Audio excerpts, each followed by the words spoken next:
if you always assume the one sitting next to you is the Messiah, waiting for a simple human kindness, you will soon come to weigh your words and watch your hands.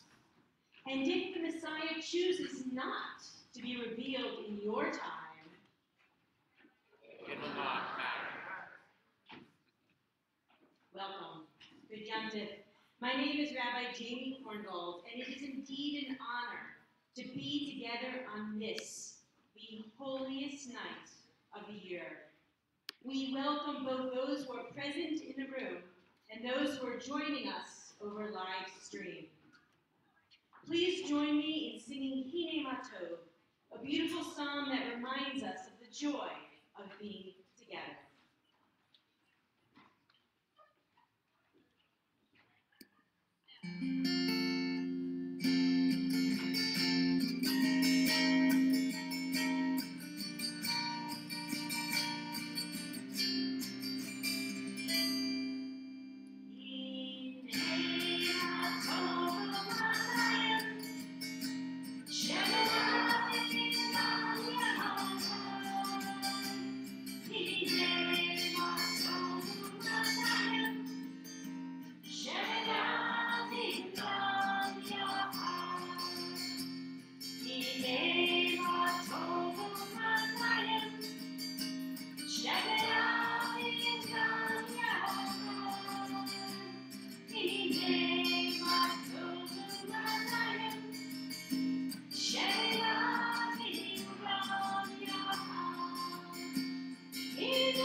We gather together as a community, brought to this time and place by different motivations.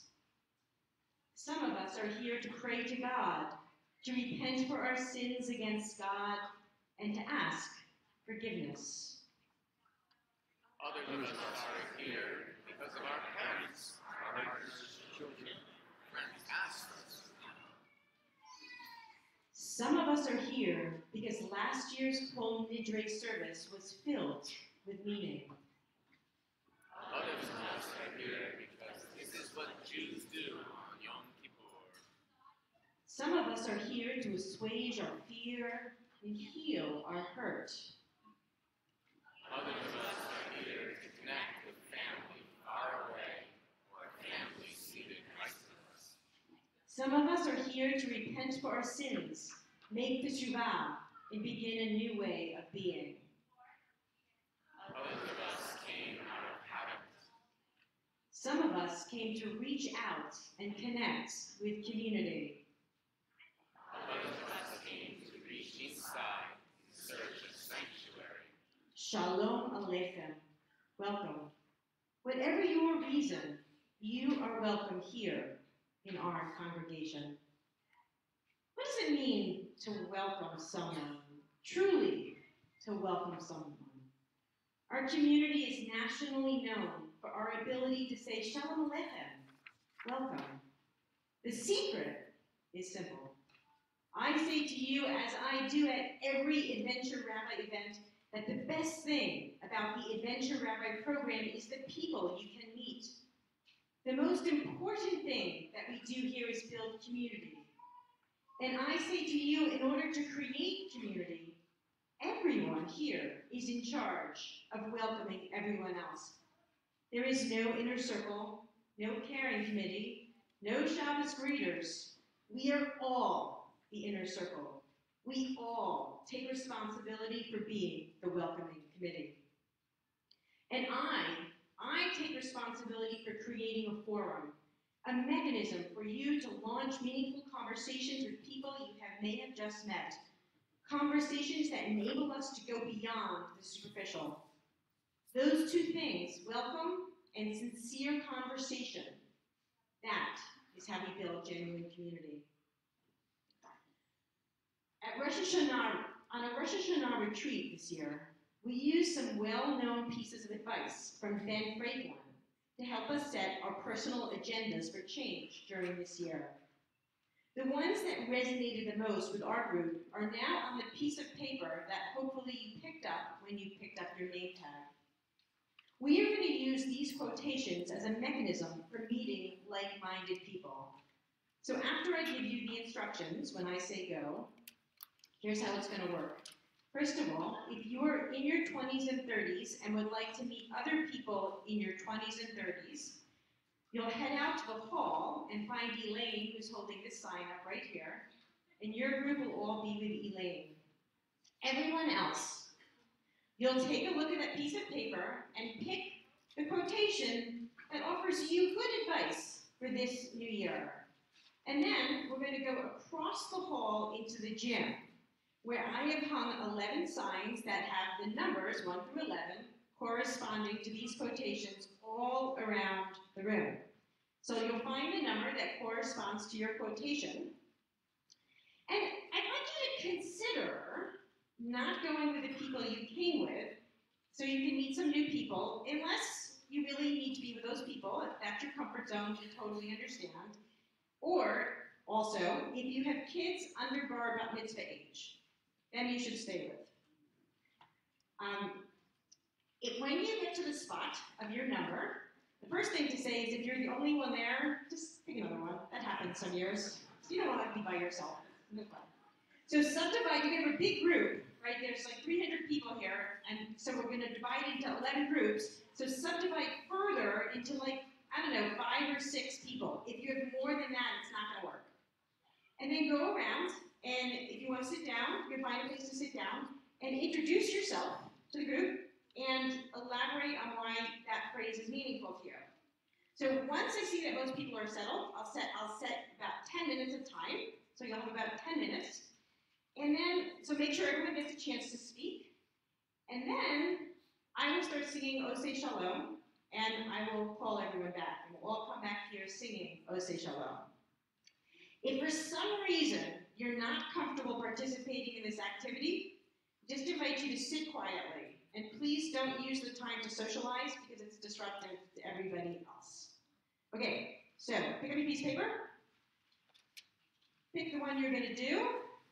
And then head on across the hall to the gym and meet some new people.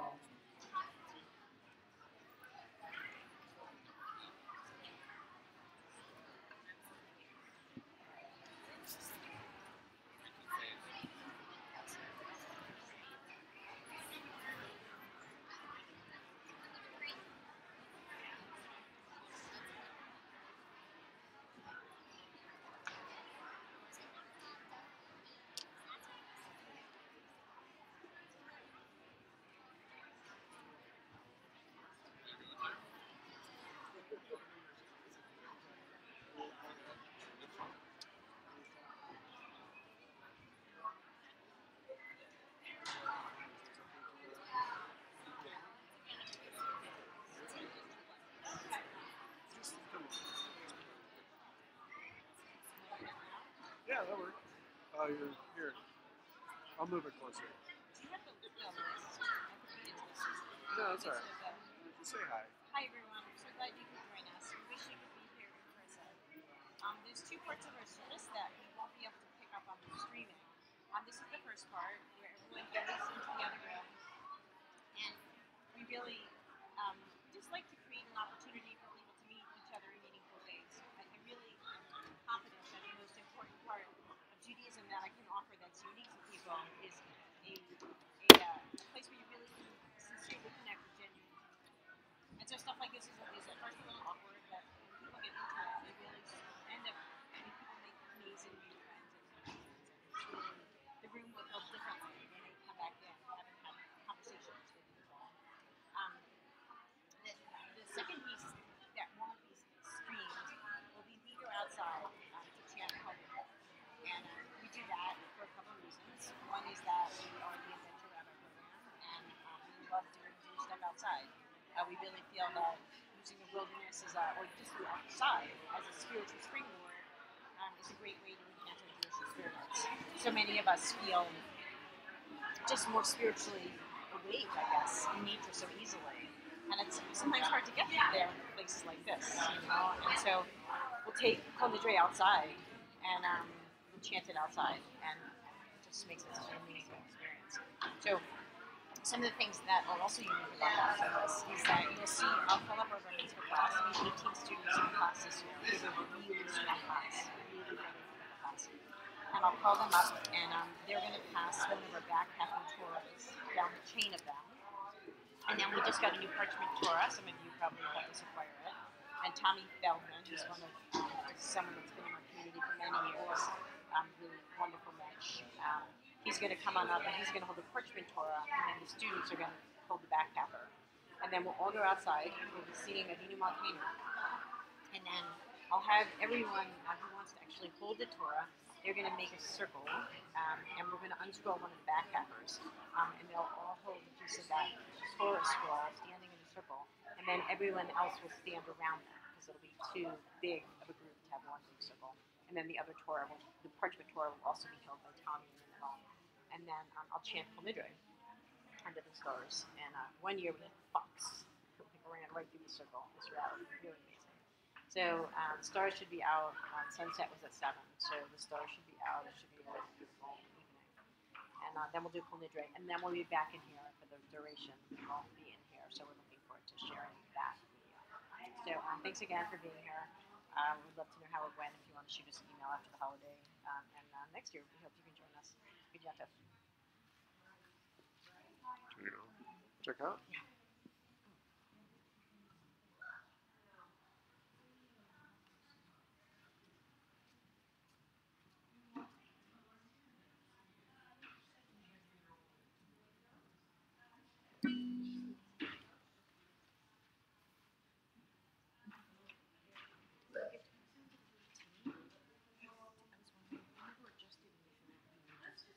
Okay. We kind of adjusted these things a little bit. Yeah. And readjust them.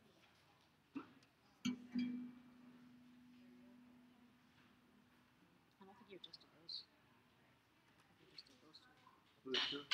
Yeah, I don't know if those do it.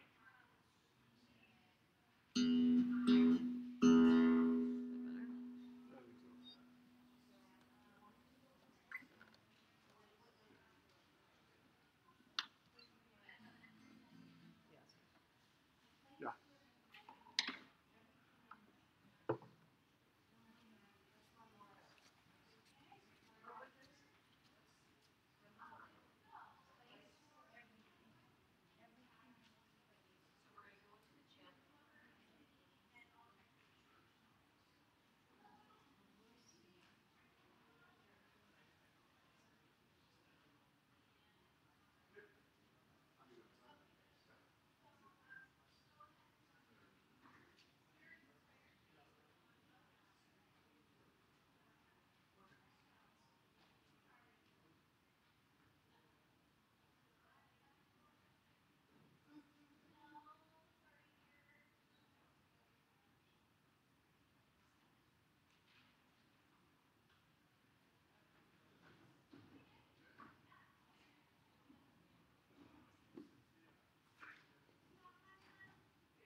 Shalom, Yaseh Shalom, Shalom Aleinu ve'al Yisrael. Yaseh Shalom, Yaseh Shalom, Shalom Aleinu ve'al Yisrael. Yaseh Shalom, Yaseh Shalom, Shalom Aleinu ve'al Yisrael. Yaseh Shalom, Yaseh Shalom, Shalom Aleinu ve'al kol Yisrael.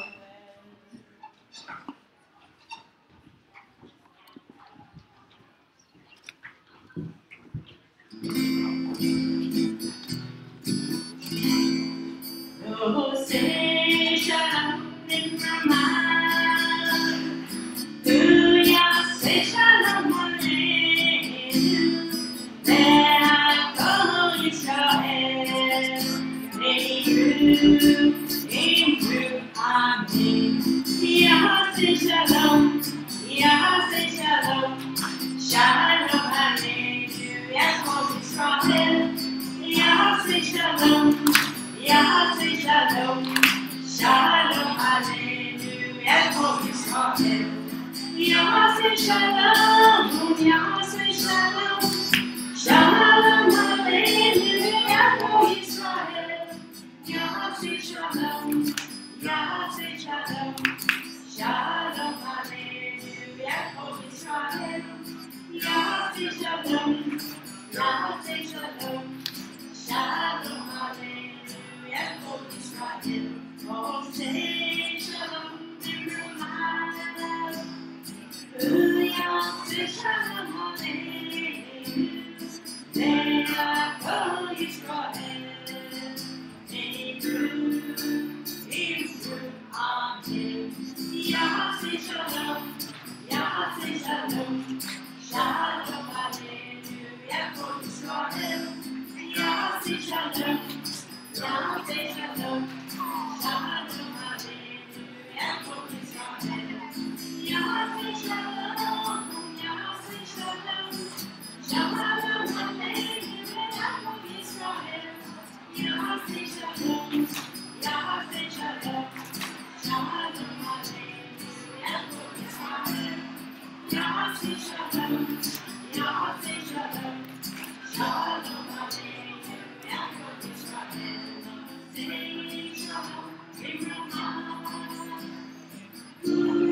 Say Shalom Yerushalayim. Yaseh Shalom Aleinu ve'al Yisrael.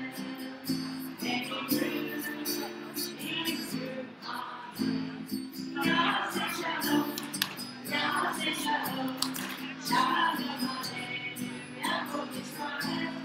Yaseh Shalom, Yaseh Shalom, Shalom Aleinu ve'al Yisrael. Yaseh Shalom, Yaseh Shalom, Shalom Aleinu ve'al Yisrael. Yaseh Shalom, Yaseh Shalom, Shalom Aleinu ve'al Yisrael. Yaseh Shalom, Yaseh Shalom, Shalom Aleinu ve'al Yisrael. Say Shalom Yerushalayim. Yaseh Shalom Aleinu ve'al Yisrael.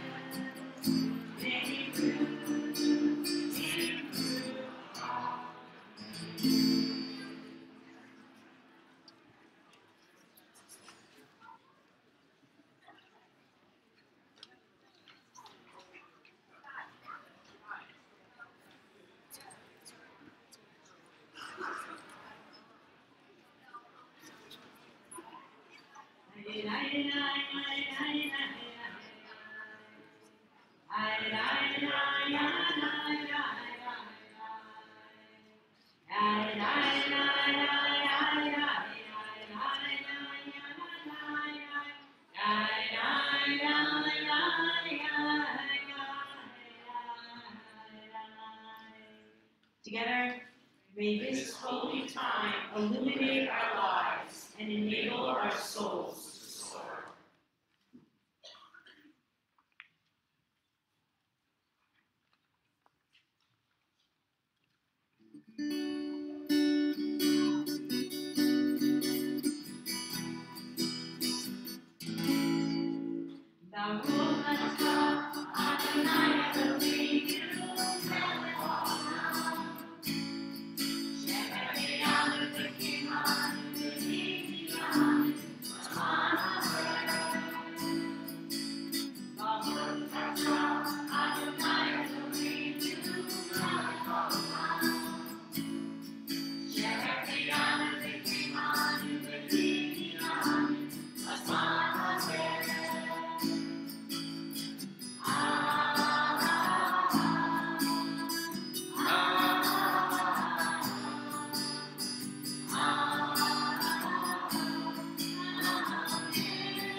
Together, how grateful we are for life and sustenance.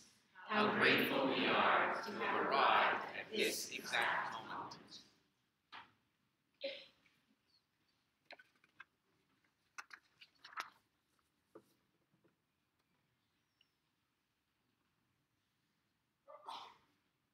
In a few moments, we will be reading Kol Nidre, arguably one of the most emotive of all Jewish prayers.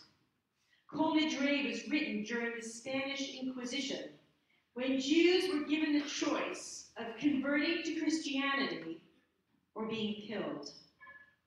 Some chose to convert. Others chose to take the vows and swear the oaths, binding them to Christianity, and yet secretly held on to their Judaism. Kol Nidre is the prayer that allowed these secret Jews to pray as Jews, despite the oaths and vows they had made renouncing Judaism. In the context of today, the prayer makes little sense. We come out of Rosh Hashanah having set our vows for the year ahead, only to declare in the Kol Nidre that our vows are null and void. But applying the context from whence it came, the prayer has come to represent what Jews through the centuries have been willing to do to keep Judaism alive. The question we should be asking as we recite the powerful words of Kol Nidre is, why? What about Judaism did they want to keep alive? Why not let it go? I submit that all of us in our kishkis know that there is something in Judaism that can make our lives more meaningful, even if we hardly know that or barely believe that. Even if we doubt it sometimes when the liturgy seems foreign, the politics seem petty, and the ritual anachronistic. Even if we have not yet figured out what it is. We sense that behind these strange words and customs, there is something worthy of another look, something worthy of holding on to. The question we should contemplate as we hear the words of Kol Nidre and the answers we should seek is, why did our ancestors hold so tenaciously onto their Judaism, and why do we? In a few moments, we will be going outside to chant Kol Nidre under the night sky. After we take the Torahs out of the ark, we'll take out flashlights if you brought one, and we'll make a line out of the auditorium while singing Avinu Malkeinu. I'll ask you please not to chit-chat because it breaks the mood for others, and help Elaine and I to sing Avinu Malkeinu.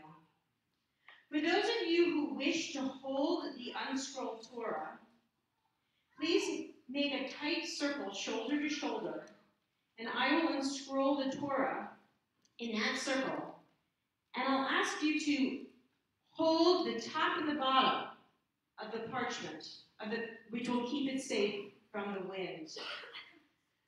Those of you who do not wish to hold the scroll, or just don't fit in that inner circle, I'll ask you to stand around that inner circle to help block the wind and protect the scroll from tearing. Tonight, we will be honoring one of our older scrolls, one of our older backpacking Torahs, that we can no longer read from because it has literally ripped at the seams. I have put it back together, but please hold it gently. And we will, of course, also be honoring our new parchment Torah, which will be in the very center of the circle, being held by our dear friend Tommy Feldman. We'll recite the first part of Kol Nidre together in English, and then at that point I'm going to ask the Adventure B'nai Mitzvah students to come up on the stage and help us take the Torah out into the field. And then they and I and Tommy with the Torahs will be processing this way, and you will follow us out. Please rise for Kol Nidre.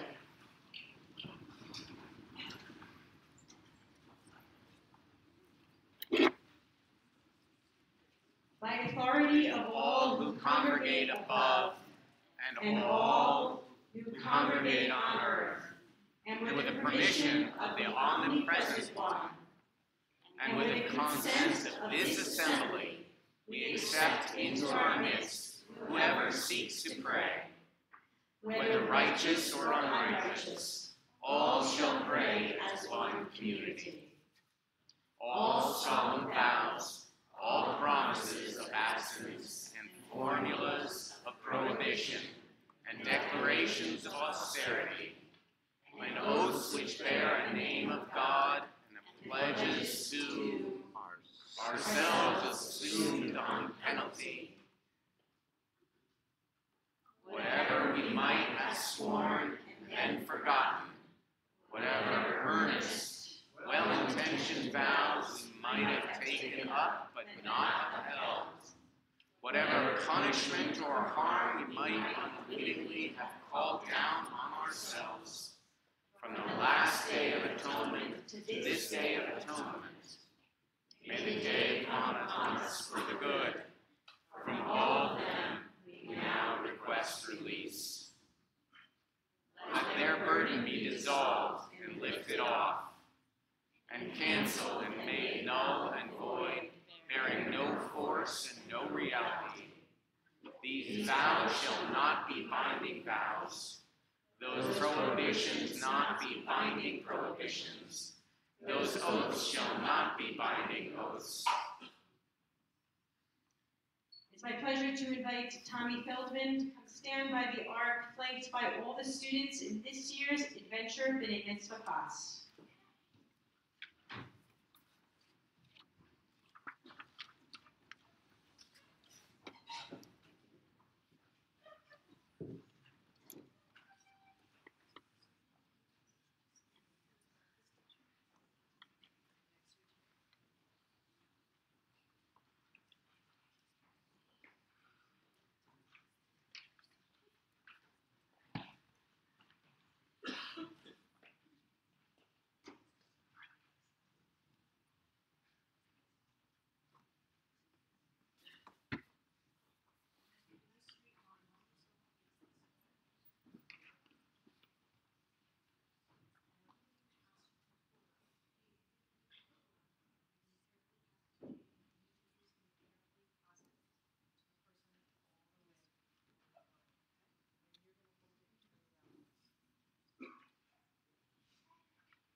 Each year in this service, there is this amazing moment, a feeling that we share these traditions with our children, and we pass these traditions on to the next generation.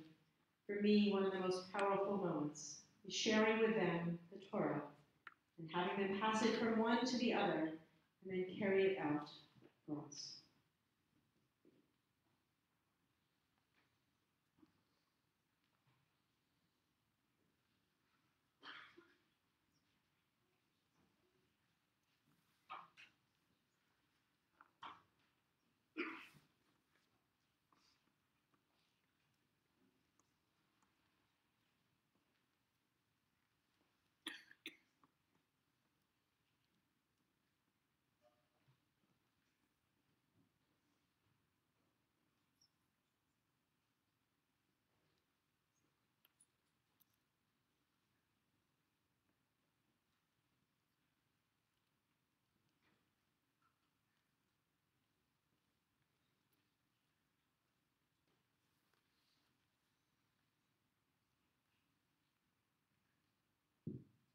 And as most of you know, this is such a special year in our community because this is the first High Holy Days when we have had our own parchment Torah.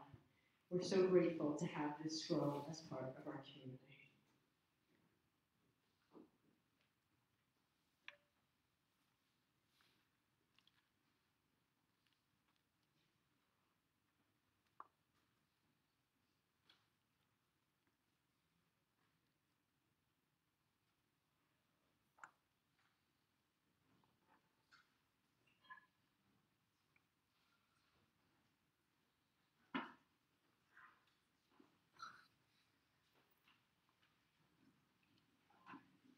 Avinu malkeinu, Avinu malkeinu,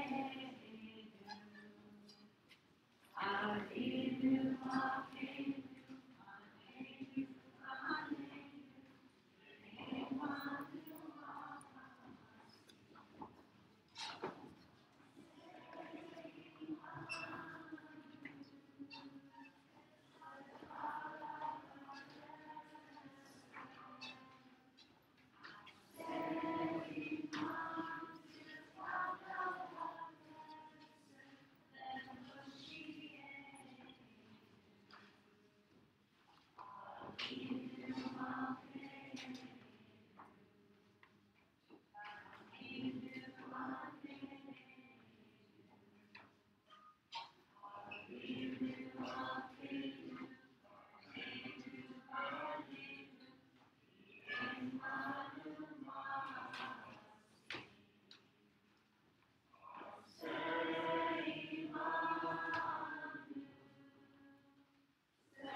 The Baruch comes so far into the service, as if acknowledging that it really does take us that long to fully arrive. For those that are comfortable rising, we rise for the word.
Please be seated.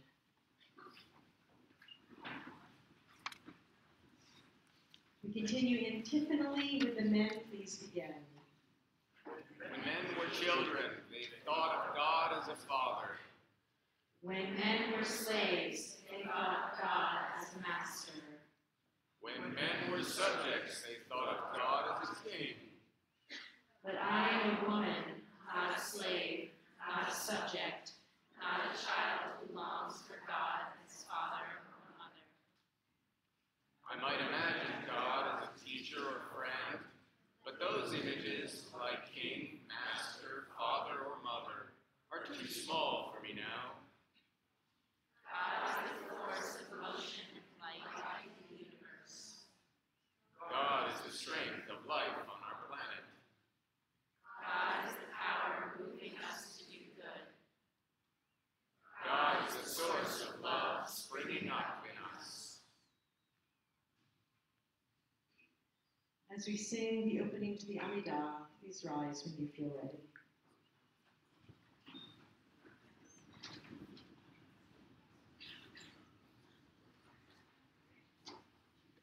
Na na na na na na na Adonai. Na na na na sifatai tita. Na na na na hufi adi. Hufi adi tehilatecha. Na na na na na Adonai. Ananana sifatai tita. Ananana hufi adi. Hufi adi tehilatecha. Ananana Adonai. Ananana sifatai tita. Ananana hufi adi. Hufi adi tehilatecha. Ananana Adonai. Ananana sifatai tita. Ananana hufi adi.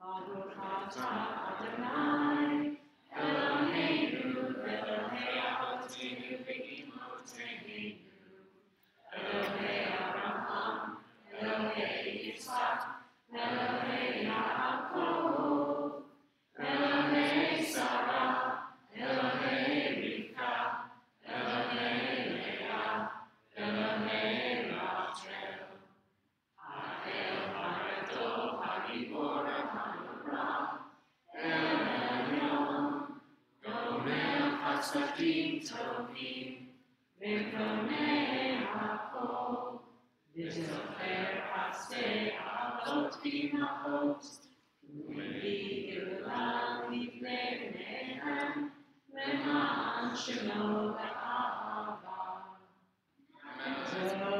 Zovrenu L'chaim,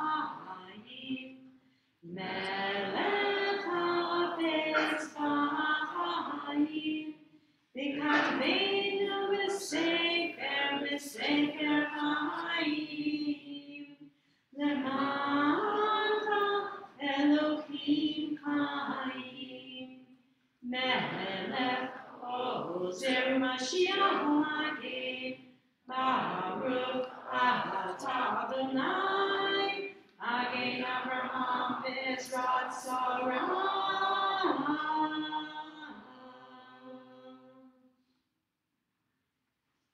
We take a few moments for our own personal reflections.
Sorry,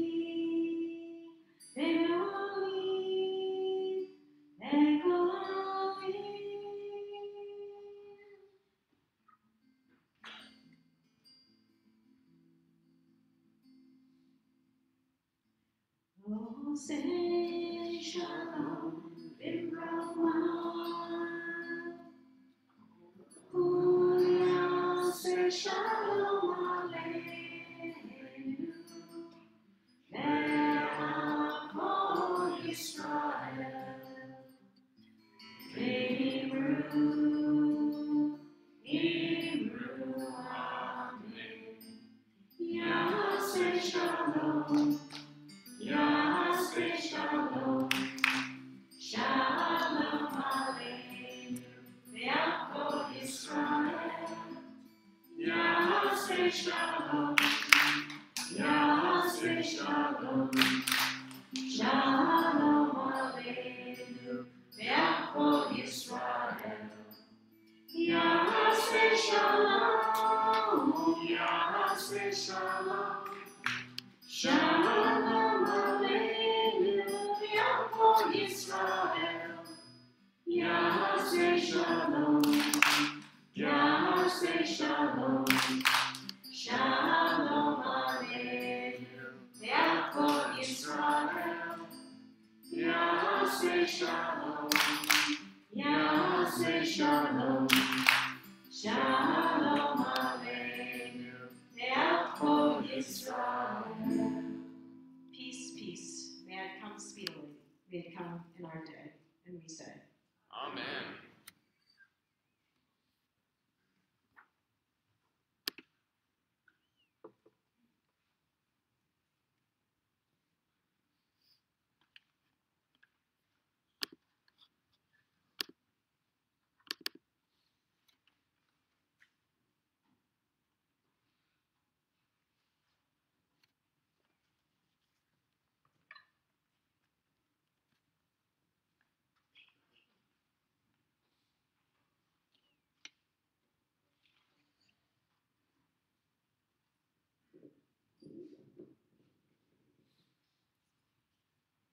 when I was young, my rabbi could teach any lesson with stories about Mendel, who came from the town of Minsk.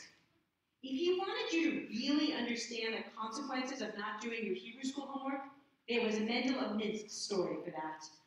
Or if he wanted you to understand the importance of being nice to your big sister, there was a Mendel of Minsk story for that too. Grown-ups were also treated to his stories.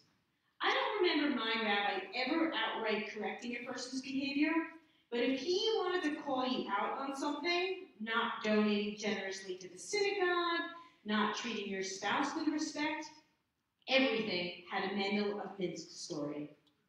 Compliments were sometimes also given with Mendel of Minsk stories. A bar mitzvah candidate knew he was on the right track if the rabbi, listening to the student practice Torah, murmured just loud enough to be heard, "Ah, a hard worker, just like Mendel of Minsk."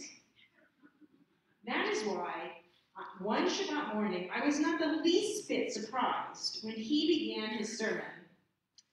Have you ever heard the story of Mendel of Minsk and the Golden Rule? But let me back up. It was March, the month for mitzvah madness. Each March, the students in our confirmation class competed in a mitzvah matchup. Using a bracket system, teams debated to determine what was the most important mitzvah. The final match came down to Bobby Goldsmith and Andy Solomon arguing for love your neighbor as yourself, Leviticus 19:17, versus Gina Bronstein and Nancy Hawk arguing for keep the Sabbath, Deuteronomy 5:12. After a lengthy debate, it looked like an easy victory for Goldsmith and Solomon. Their arguments for love your neighbor were convincing and precise. Besides, our rabbi was one of the judges, and although he loved Shabbat, he made it clear from the moment we were born that the most important thing in life was figuring out how to get along with people that you didn't like or agree with. In other words, love your neighbor as yourself. But then, almost out of nowhere, Bronstein came running in with a strong shot from outside the key, a concept none of us had thought of. Love your neighbor, she argued, is a faulty command. You cannot command anyone to love someone. Therefore, the command is moot. She passed to Hawk, who quoted a teaching that our own rabbi had shared with us only 2 weeks before when we had studied the Ten Commandments. Our rabbi had asked us why the Torah says honor your father and mother and not love your father and mother. We discussed it at length but could not figure it out. Eventually, he explained to us, because it is impossible to order someone to love. He said you can't command emotions. You can only command behavior. Hot Pastor Brant Bronstein, who continued with a winning shot. In the Talmud Tractate Shabbat, page 31a, even Rabbi Hillel is troubled with the command in Leviticus to love your neighbor as yourself. When Hillel teaches the golden rule, he transforms it to, that which is hateful unto yourself, do not do unto your fellow. It was a slam dunk. Bronstein and Hawk scored extra points for arguing from both the Torah itself and the Talmud, and, of course, for quoting our rabbi. Victory was awarded to Bronstein and Hawk, keeping the Sabbath, Deuteronomy 5:12. The look on my rabbi's face showed both great pride and yet, oddly, I spotted a trace of disappointment. He laughed in that way that people laugh when their own logic catches them in a way they had not intended.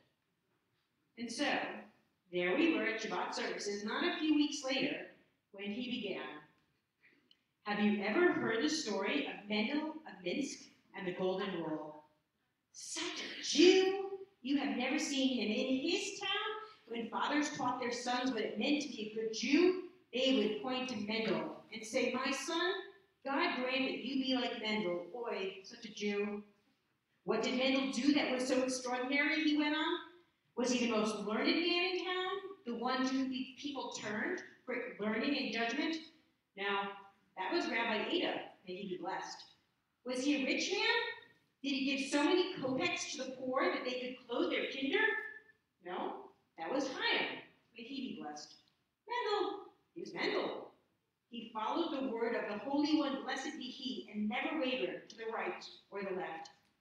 Mendel arose each morning before dawn, said his prayers, and then wrapping himself in his well-worn black coat, he walked a mile away from town out to the old widow's house, the old woman no one really liked. He would chop her wood and start her fire, so that her house would be warm when she awoke. She never muttered so much as a thank you. Then he would walk another mile out of town to the home of Zevia. Zevia was a cranky old man, well past his days of strength, and well past his days of being nice to anyone, if he ever was. Mendel would help Zevia wash and dress, while Zevia would complain and complain. Finally, he would help the old man into town to the shul, where everyone gathered to pray. I could tell you more of Mendel's day, and every moment would be full of God, doing God's holy work. How full it was of goodness. But you get the picture. Well, one day, a strange thing happened. It was during the month of Elul, when everyone in town was preparing himself for Yom Kippur. The holiest day of the year was quickly approaching, and each person was taking inventory of his life and asking forgiveness for his sins. It was dark. The men had just finished saying their evening prayers. Everyone was hurrying home to the evening meal. Everyone, except Mendel. Mendel walked slowly over to Reb Ida and said, Rebbe, a word. Reb Ida could see that Mendel was distressed, deeply distressed, in a way he had never seen him. The two men sat down side by side on the wooden bench, worn smooth over the years. What is troubling you, my friend Mendel? Said the rabbi. Mendel looked at the rabbi and looked at his shoes, shuffled them a bit, and then looked up again. I am a sinner, Rebbe. I am unable to observe the most important mitzvah. And the rabbi was perplexed. No one observed the mitzvah as perfectly as Mendel. Why, not even the rabbi himself. Mendel continued, Rabbi, I have tried to be a good Jew, to be a pious Jew, and yet this one mitzvah is beyond my reach. What is it that the Holy One, blessed be he, wants of me to ask such a thing I cannot try as I must do? The rabbi could see the torment in his friend's eyes, the pain that was in his heart. Rabbi, Mendel continued, I am unable to love my neighbor as myself. Now, my rabbi paused in his telling of this story and looked over to the row in which we, the confirmation class, always sat, shoulder to shoulder. He took a sip of water, and as he drank, he slowly took each of us in, acknowledging us individually and collectively. I looked down the line of my classmates, trying to see us as he did. Boys and girls he had known since we were born, kids who played and laughed, bickered and competed, a posse of kids who had grown close through the experience of years together, seated side by choice. Kids who at school were segregated based on popularity, here in Temple had learned kindness and had become friends. I remember in that moment being aware of the connection I felt to my classmates, my rabbi, and our tradition, lovingly transmitted to us through Mendel of Minsk. I remember realizing that my classmates and I had missed something in Mitzvah madness, and knowing somewhat apprehensively that we were about to find out what that something was. I was reminded of the Mendel story in that moment from my childhood while I was preparing for Rosh Hashanah this year. I spotted in the traditional liturgy a line meant to be read by the congregation saying, I hereby accept the obligation of fulfilling my Creator's commandment in the Torah, love your neighbor as yourself. In the sidebar commentary I read, Rabbi Simcha teaches, if you do not follow the mitzvot, I beg of you this, observe just one. Love your neighbor as yourself. Why that one? He explains. This is the heart of our teaching. All else flows from it. Therefore, if you observe this one mitzvot, you will find yourself led to observe all the mitzvot. I felt like I was right back in the mitzvah madness competition, and I wish I had Bronstein and Hock's careful research to support my instinct that this mitzvah is impossible. And I also had this nagging feeling that Mendel of Minsk had taught me the contrary. What was that teaching? I struggled to recall. Love your neighbor as yourself. How can we be commanded to love someone? Love is something that just happens over time and through shared experiences. Love is magical. It's an unexplainable connection between people. How can we be told, you shall love so-and-so? The command is especially problematic because the person we are commanded to love is not a family member or a friend, but a neighbor. We are to love people we may not even know very well. We're not going to like everyone, let alone love them. Is this a setup for failure? Our sages offer several helpful insights about the seemingly troublesome command. The Talmudic rabbis explain that love thy neighbor as thyself must be understood in its biblical context. Leviticus 19:18 says, you shall not take vengeance or bear grudges against your kinsfolk, but you shall love your neighbor as yourself. The rabbis explain that but is the key word here. If your neighbor is unkind, rather than hold a grudge or take revenge, you should act lovingly. What they mean is, suppose you ask your neighbor to water your garden while you are out of town, and he says, no, sorry, I'm too busy. And a few weeks later, he asks you to take care of his cat while he is out of town. If you say no, that is revenge. If you say, sure, I'll take care of your cat, I am a much better neighbor than you are, that is holding a grudge. You should say, sure, what times should I feed your cat?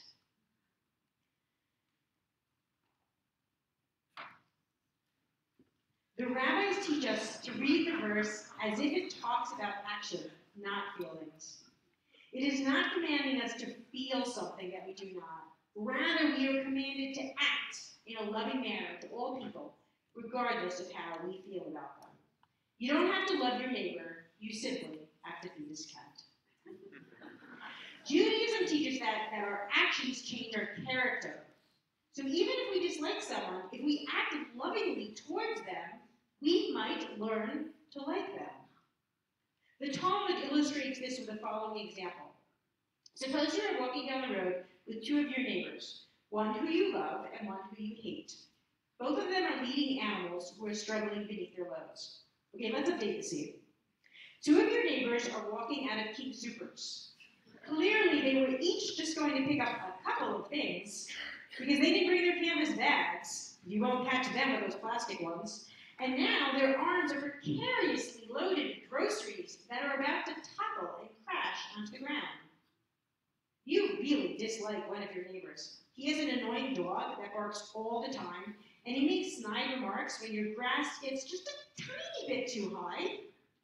The other neighbor is a friend of yours. Your kids play in your house all the time, and you two are in and out of each other's homes so much it feels like one big family. There they are, side by side, struggling with the groceries, which are about to tumble out of their hands and crash onto the pavement. What do you do? Deuteronomy tells us that if we see a neighbor's beast struggling underneath its burden, we should help the neighbor. That would apply to a single neighbor struggling with a load of groceries. But the Talmudic rabbis asked, what if two neighbors need your help at the same time? The rabbis answer, we should help our enemy first. Perhaps this offer will improve our relationship with them. This teaching reminds us to keep an open mind towards the people in our lives. We must not be set in our feelings towards others. We must be forgiving and accepting and open to change. Acting lovingly towards people we dislike helps us on this path. It occurs to me that this is exactly what my rabbi taught in my confirmation class, and it is precisely what I insist upon for my bar and bat mitzvah class students. In their entrance interviews, I tell them, you don't have to be friends with everyone in the class, but you must be kind to them and you must include them. If you act this way, you may find by the end of the year that people you never dreamed you would like will end up being your friends. If they will not agree to this social experiment, they are not admitted into the class. A third explanation of the command, love your neighbor as yourself, comes to us from Martin Buber. He reads the command as, love thy neighbor who is part of yourself. Buber taught that all things are connected by the divine spirit that flows through all of us. We are even connected to people we don't love and must treat them with dignity, respect, and acts of love. We have solved the problem of what it means to love our neighbors. It means to act lovingly. But what happens when we are faced with a situation in which acting lovingly towards a neighbor would do damage to ourselves? For example, suppose a colleague and you are both up for a promotion. Only one of you can get it, and the large raise that comes with it. You have been working hard for the position, and getting it will make it financially feasible for your kids to go to a better college. At the same time, your colleague has also been working hard for the promotion. If she gets it, she will be able to move her mother to a better retirement home. Your boss doesn't know what to do, and so asks you both what you think. What do you do? Now, I would expect that the Talmud would say act lovingly towards your neighbor and tell your boss to give your colleague the job. Surprisingly, the Talmud teaches that you should secure the job for yourself. Your needs come first. The rabbis explain that if you are required in this situation to help your neighbor, then your neighbor would have to help you, and round and round and round it would go. The Talmud rules your needs come before that of every other man. The Talmud illustrates it this way. Two men are traveling in the desert. One has just enough water to keep himself alive until he reaches civilization. The second has no water, and without water, he will die. If the first shares his water, both men will die. What is he obligated to do? Then the Torah, one of the teachers quoted in the Talmud, argues that the first is obligated to share his water. Although in the future this may result in the death of both men, in the present he can save a life and must do so. Rabbi Akiva says it is not his duty to give the man the water. Sharing the water will result in the loss of both lives, which is a waste of life. He is obligated to keep the water for himself, because his primary obligation is to save himself. Why doesn't it say he should give the other man the water? Because if he did that, then the other man would have to give it back under the same rule. The concluding opinion sides with Rabbi Akiva, that the first man must keep his water. We must each take care of our own needs first. However, the Talmud cautions us against being too rigid about this rule. There are times when we should insist on the choice that benefits the other at our own expense. As an updated example, imagine I am in a soccer carpool, and I am looking forward to the night off from driving so that I can get some work done.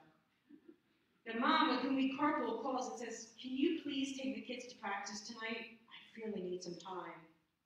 Now, I may override my own needs and choose to drive. Perhaps I can sense that she needs the time off more than I do. Or perhaps I simply want to do this kindness for her.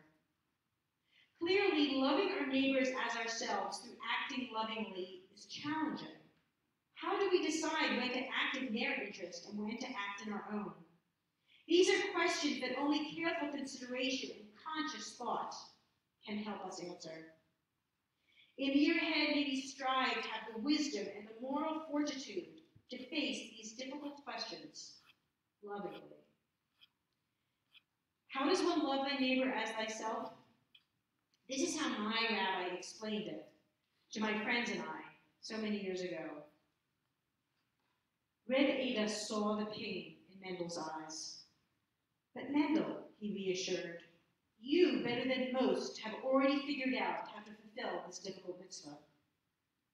To love your neighbors, you must act lovingly towards your neighbors. To love your neighbors, you must keep your eyes and heart alert for change. To love your neighbors, you must be forgiven. To love your neighbor, you must remember that all creatures are connected by the divine spirit that dwells in each of us and acts accordingly. When Reb Ada explained to Mendel what love your neighbor as yourself really meant, Mendel was so relieved, so overwhelmed with joy that the tears streamed down his face. He kissed the rabbi on both cheeks and danced all the way home. The mitzvah was not unobtainable. He had not failed. Why, he had been obeying the mitzvah all along. He had been commanded to behave in loving ways towards his neighbor, and that was something no one before or since has ever done better than Mendel. And from that day on, whenever he felt there was someone he just plain didn't like, this is what Mendel would do. He would put on his well-worn black coat and walk however many miles it was to that person's house. He would split their wood and stack it, and maybe even start the fire. For Mendel knew that we are not commanded to love people, but to act lovingly. May we be blessed to be like Mendel. And we say, Amen.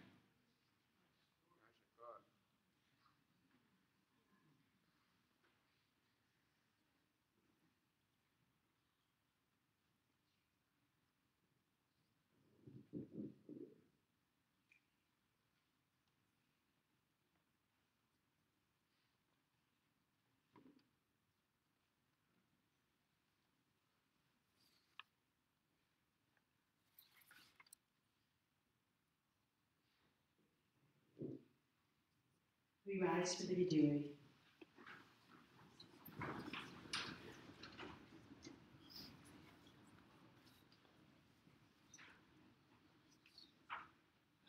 Eloheinu, Elohei Avotenu, v'Imotenu, Tovo lefanecha, tfilatenu, ve'al titalam, midchinatenu, she'en anachnu, Ezephanim, Moshe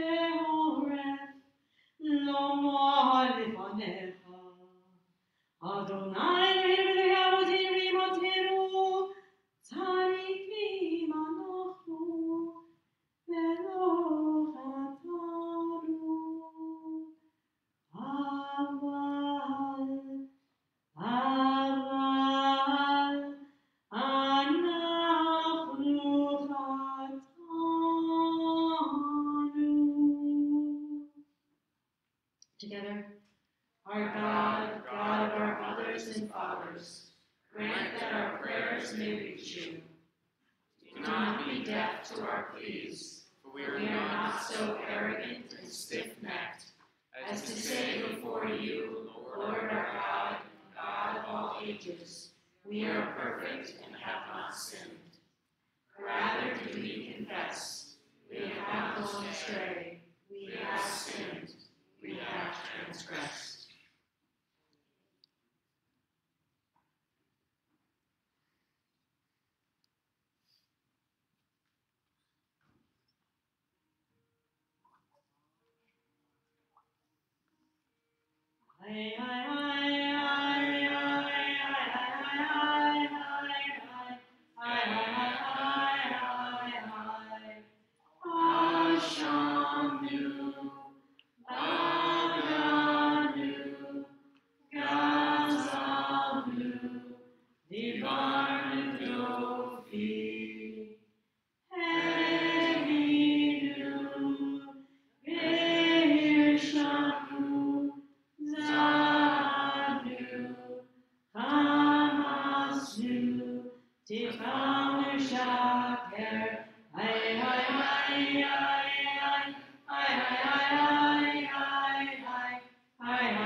We all have committed offenses. Together we confess these human sins. The sins of arrogance, bigotry, and cynicism, of deceit and egotism, flattery and greed, not being healthy, injustice and jealousy. Some of us have kept grudges, or lustful, malicious, or narrow-minded. Others were obstinate or possessive, quarrelsome, rancorous, or selfish. We tarnished another's reputation. We used more than we needed. There was violence, weakness of will, xenophobia. We yielded to temptation and showed zeal for bad causes. So it's our custom in our congregation that we call out sins that we as a community, that we personally, that someone, a neighbor, that anyone in our world may have committed, and we take collective ownership for all those sins in a way of supporting each other and knowing that we all affect each other. So we just take turns calling them out. If you want to just raise a hand, I'll point to you and you can call one out and we can read this together. So it goes like this. We sin when we keep grudges, and we sin when we are unkind. We sin when we judge other people, and we sin when we are greedy and not grateful. We sin when we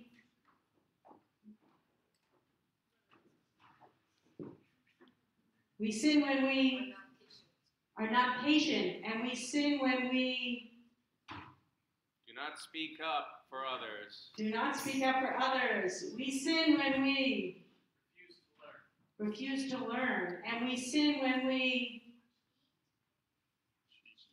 cheat. We sin when we call each other names. And we sin when we are narrow-minded. We sin when we gossip, and we sin when we cannot change. We sin when we tease, and we sin when we take more than we are given. We sin when we procrastinate, and we sin when we don't consider others. We sin when we are deceitful, and we sin when we pollute. We sin when we ignore, and we sin when we speak in place of others. We sin when we have our electronics on.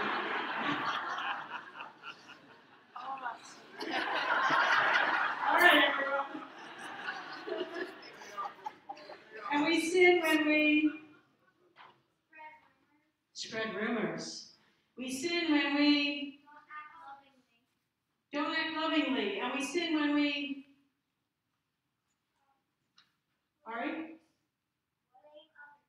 blame others. We sin when we do not listen. And we sin when we make excuses. We sin when we close our minds. And we sin when we get mad at nothing. We sin when we Don't tell my daughter or my husband that I love them, especially like go to bed after a fight without making up and letting them know that I love them. don't let the people we love know we love them. And we sin when we lie. We sin when we criticize other people behind their backs. And we sin when we drive dangerously. oh yeah, when we drive dangerously. We sin when we disrespect parents. And we sin when we Speak our minds before knowing the whole truth. speak our minds before knowing the whole truth.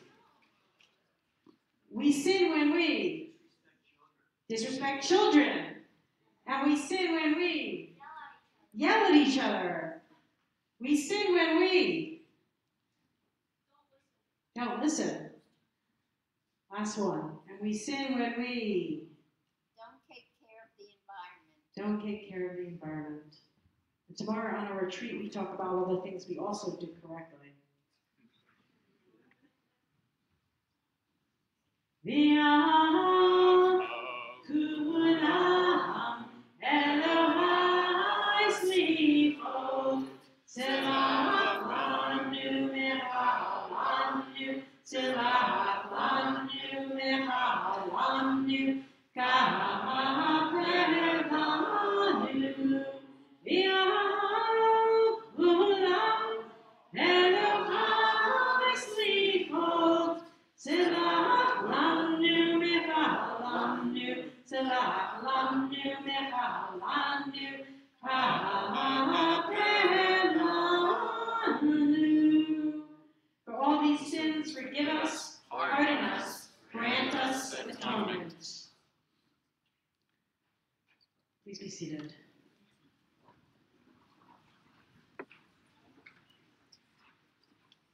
If there's a name of a loved one you would like to share for Kaddish, it may be someone who died recently, or whose yard site falls at this time, or someone who you really dismissed who's died and you wish to be by your side at this moment. I invite you to stand up, and then I'll call on all the people who have stood up who want to share a name and who that person was to you, their relationship to you, and then our entire congregation will stand together for Kaddish. So if you would like to mention a name aloud, please rise now.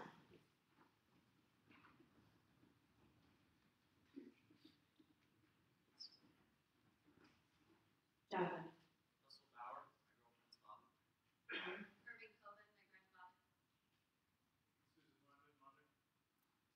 going way over. Yeah. Sorry, I missed you. I didn't see you behind Amanda.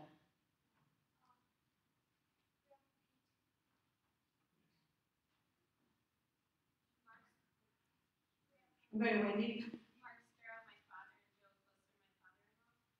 We're going to do this whole side and we'll go over a little bit.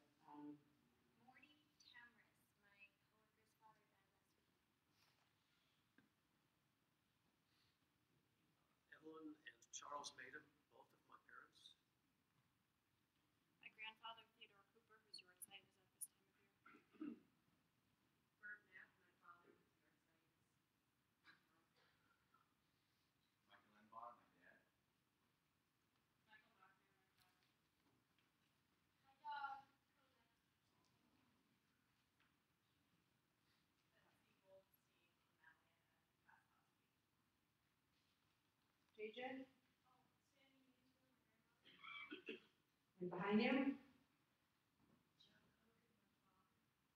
in front? Down here on the right? Okay. Morgan? Sorry. Jake?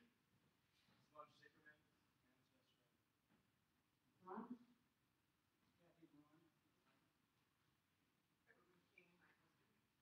And what behind you on the right? my grandmother and Alexander Stratton, my grandfather. My parents and Colonel Brawley, who just died in a fire. Bert Levy, my brother. Nelson Gans, my husband. Dad? Martin Scorsese's friend. Amy? Roger Kramer, my father-in-law, whose yard site's next week. Leslie? Daniel Crane, very good friend to Old Allen's Park. David Nessover, my grandfather, who's totally I'm going to go back. Yeah. Rhoda and Mary Elward, my parents. Larry Zimmerman, dear friend. Moments. Edie Burbank, my stepmother, Henry Tronick, my father-in-law. Ronnie and Henry Tron, my parents. And Bobby Keys, who was a saxophonist for the Rolling Stones. Did I miss anybody? Sorry. Did I miss anyone else? May their memories be a blessing as they inspire us to live our lives more fully, for now we live for them too. Please rise as a community for Kaddish Yatom.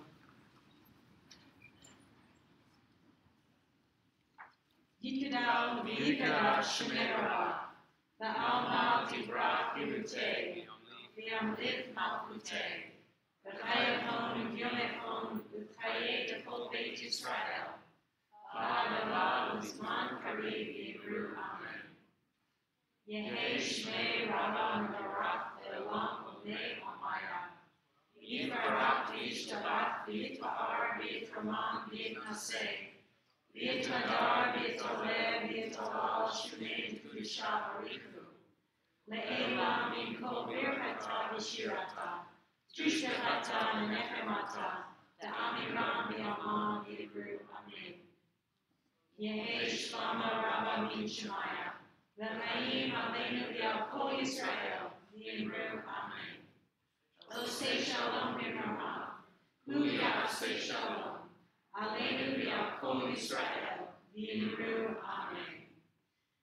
May the source of peace send peace to all who mourn and comfort to all who are bereaved. And let us say, Amen. please be seated.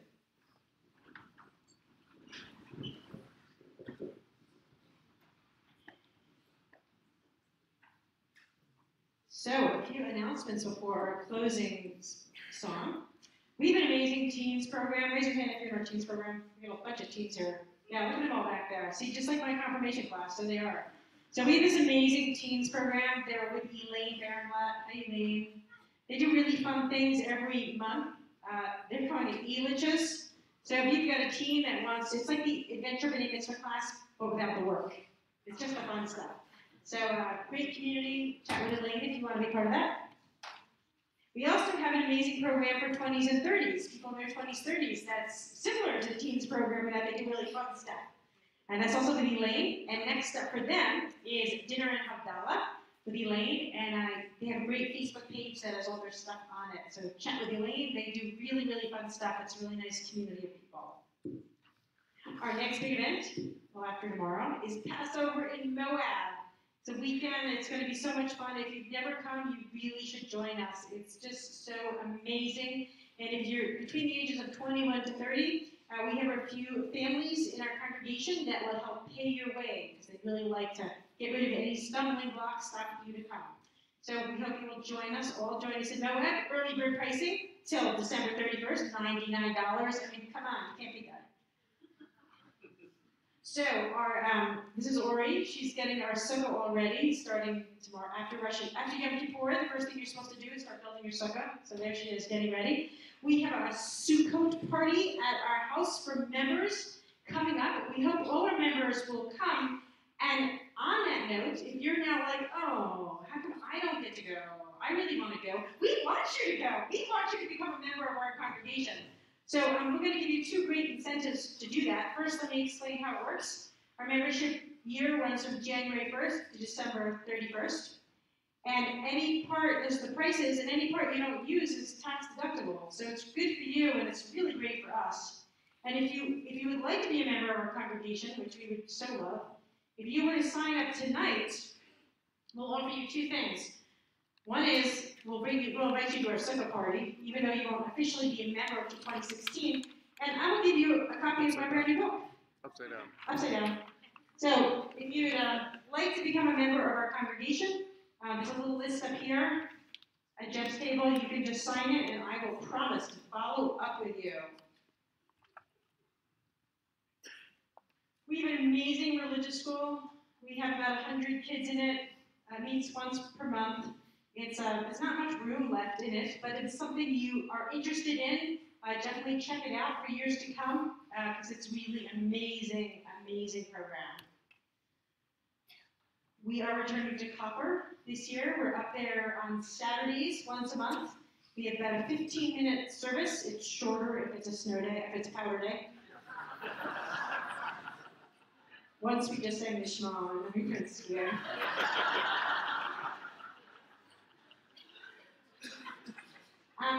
You saw our Adventure B'nai Mitzvah class today. I'm so proud of them. I mean, they're just an amazing group of kids. And if you're in 6th grade, it's time to start thinking about joining the B'nai Mitzvah program because you'll start in August. So registration will open October 1st, and if you're going to be in next year's B'nai Mitzvah class, you're going to want to start your Hebrew in January or before. So keep that in mind. And for those of you out online, we offer B'nai Mitzvah tutoring for kids all over the world. We have kids in Australia, Bangkok, Canada, wherever they live. We can teach them bar and bat mitzvah skills and then have their ceremony wherever they want. This kid lived in Baghdad, and he studied with us over GoToMeeting, and then I met his family in Jerusalem to perform a ceremony. So tomorrow is our great, amazing Yom Kippur retreat. I know it's a work and school day, so I'm very grateful for those of you that are able to carve out time to be with us. For the adults, we're going to be back in the community house, which is pictured here, and Catherine and I will be leading it together. There's Catherine. Hi, Catherine. So you'll want to bring a yoga mat if you have one, and shoes to go hiking, because we'll do yoga for about an hour, and then we go hiking for the rest of the day. So be prepared to be outside, strolling, not like hard hiking, we stroll. We're going to tell you about the other events going on, but feel free to bring a shofar to the following events. So the kids are going to be with Elaine, kindergarten through 6th graders. She has an amazing program planned, and Marlon's going to be her counselor down here. So the two of them are going to be running this really amazing kids program. Also walking outside, bring lunch, bring snack, bring water, be prepared to be outside and inside. A lot of people have been asking me, should kids fast? So here's the answer to this. You're not obligated to take on fasting until you become bar bat mitzvah. But I would suggest that leading up to that is a good time to start taking on pieces of it. Like, so maybe you don't eat donuts, and then maybe you don't eat any processed food, or whatever it's going to be, but it would leave, every year, just add a little bit that you're taking out. And then maybe when you're 12, maybe you try not eating But it wouldn't take, the water's the hard part. So I wouldn't suggest that kids leave out the water, because that's really the hard part of the fast. But think about it, what can you leave out? What can you leave out? The preschool and first grade service with me actually in the community house, so always a lot of fun. This is the kids event that parents do have to come to. The other ones are drop off. And just remember that parking's really hard in Chautauqua. Give yourself at least 15 minutes and plan that you might have to park in the neighborhood and walk up, because it's very hard to park there. So plan that time in. For our middle school and high schoolers, they're going to be doing a really great program with Elaine, and then I'll come in for the last 45 minutes or half hour. So middle school and high schoolers, we hope maybe you can, if you have to go to school tomorrow, try to leave a little early and come join with us. It's a really meaningful program. They will also be doing a hike, a stroll. And then this is the bear that we saw on our Neila hike a couple years ago. There was a bunny tonight at Coleman Dre. I don't know if anyone saw it. But we had a bear. We had a bear at Neila a few years ago. So Neila is the last service of the day, and we leave the meditation garden in Chautauqua at 5:30, and we hike up to this amazing rock outlook, and then we would come back down at 6:30, or by 6:30 around then. And it's really, however you're going to spend your day, if you're going to be with us, if you're going to another synagogue, if you have to work, whatever you're going to do, like, this is such a great way to end the day. So we hope that you'll all come on out and join us. Jonathan's going to come blow his beautiful shofar for us again. And then we hike back down back to the picnic area. So if you just want to bring a little notch to share, some juice, some water, some fruit or something just to pass around, so we can just do a light break fast before we all go really break fast.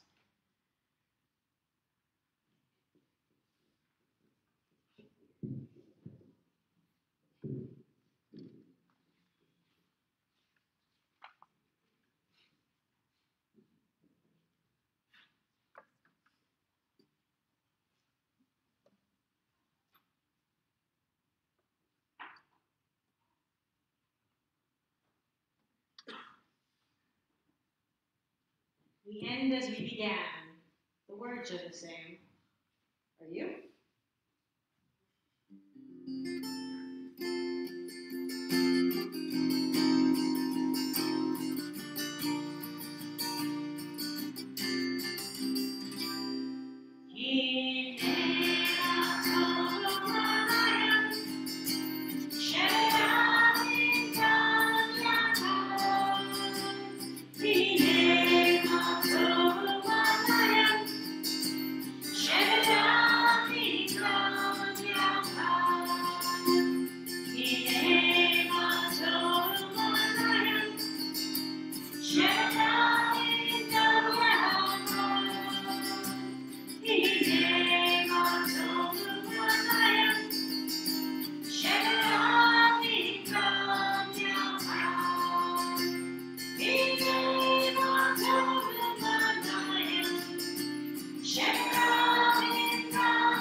Shabbat